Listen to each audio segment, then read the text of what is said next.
বেড়া এই শুরু নিয়ে আচ্ছা সব খাই ফেলতাম আইস ললি না আইস ললি এটা যদি আপনারা একটু খাইতেন তাহলে বুঝতেন মনের ভাব প্রকাশ করতে করতে জীবন শেষ হয়ে গেছে। আমাকে এরকম লাগতেছে আমার কাছে কথা এই মহিলারা দেখতেছি আজকে অনেকদিন পর বাসার ছাদে উঠলাম। 7 তলা বেয়ে প্রতিদিন ছাদে ওঠা আসলেই সম্ভব হয় না, কিন্তু ভাবি বলছে আজকে ভর্তা বানাবে ছাদে বসে, আর আমরা ওখানে বসে বসে খাবো। আর এইটা তো মিস করা যাবে না, সবকিছু মিস করা গেলে। আর এই যে কষ্ট করে 7 তলা বেয়ে উঠে গেলাম ছাদের উপরে, আর উঠেই কিন্তু মনটা একদম ভালো হয়ে গেছে।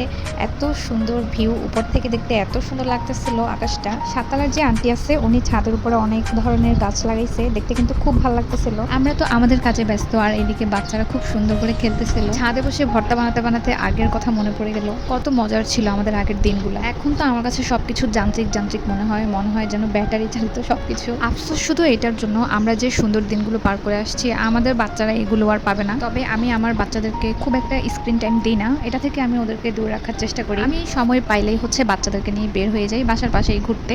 আমার কাছে মনে হয় স্ক্রিন টাইম থেকে এটা অনেক বেশি বেটার। একটা সময় আমি অনেক বেশি ঘোরাফেরা করতাম, এখন আর আগের মতো ইচ্ছা করে না। সত্যি কথা বলতে বাচ্চা হওয়ার পরে এখন আর আগের মতো ইচ্ছা করে না যে বাহিরে একটু ঘুরবো। যাই হোক, এইদিকে কিন্তু আমাদের এই যে ভর্তাটা প্রায় রেডি। ভর্তা মাখানোর আগেই কিন্তু আমরা অনেকটা খেয়ে ফেলছি, মানে কাঁচা কাঁচা বসে বসে পেঁপে খাচ্ছিলাম আমরা লবণ মরিচ দিয়ে। আচারটাও কিন্তু প্রায় আমরা দুজনে বসে খেয়ে ফেলছি, আমি আর হচ্ছে নকুর মিলে। ভর্তা মাখানোর জন্য সবকিছু এভাবে সামনে পড়ে আছে, আর আমরা একটু একটু করে মুখে দিব না, এটা কি হয়?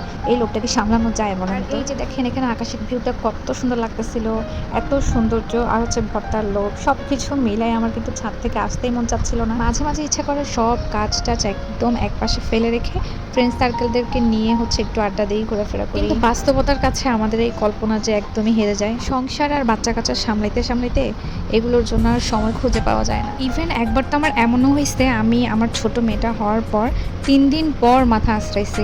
মানে ভাবা যায়, অনেকে এটা বিশ্বাস করবেন না, তবে এটাই সত্যি। যাই হোক, আমাদের ভর্তা খাওয়া দেখে কিন্তু কেউ নজর দিবেন না। যদি খাইতে মন চায় তাহলে চলে আসেন, আবারও ভর্তা পার্টি হয়ে যাবে। অনেক আশা নিয়ে ভর্তা খাওয়ার জন্য বসেছিলাম, যদিও ভর্তাগুলো খুব একটা ভালো হয়নি, খুব একটা মজা না হলেও কিন্তু ভর্তাগুলো খাওয়া শেষ। তো এমন ভাবে খাচ্ছিল, এই যে সে এখানে তেঁতুলটা এত মজা করে খাচ্ছে, মনে হয় যেন কখনোই খায় নাই। আর এই যে এখানে আমার লুতুপুতু বুড়িটা, ও কিন্তু অনেক মজা করে এই ভর্তাটা খাইছে।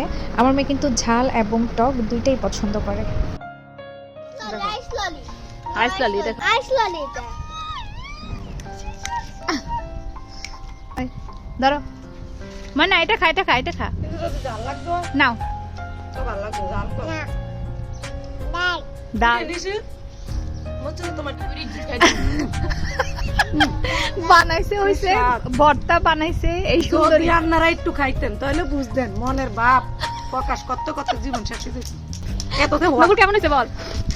এমন তো স্বাদ, তোমার মুখের কথা আরো স্বাদ।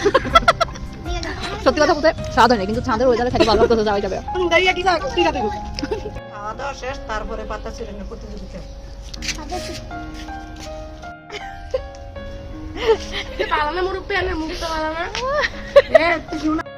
যাই হোক, ভর্তা খাওয়া শেষে আমি চলে গেছি একদমই রোফ টপে, যেখান থেকে শহরটা দেখতে অনেক বেশি সুন্দর লাগতেছিল। মনে হচ্ছিল একদমই অন্যরকম একটা শহর, অন্যরকম একটা আকাশ। আর এইখান থেকে সানসেটটা দেখতে খুবই ভালো লাগতেছিল।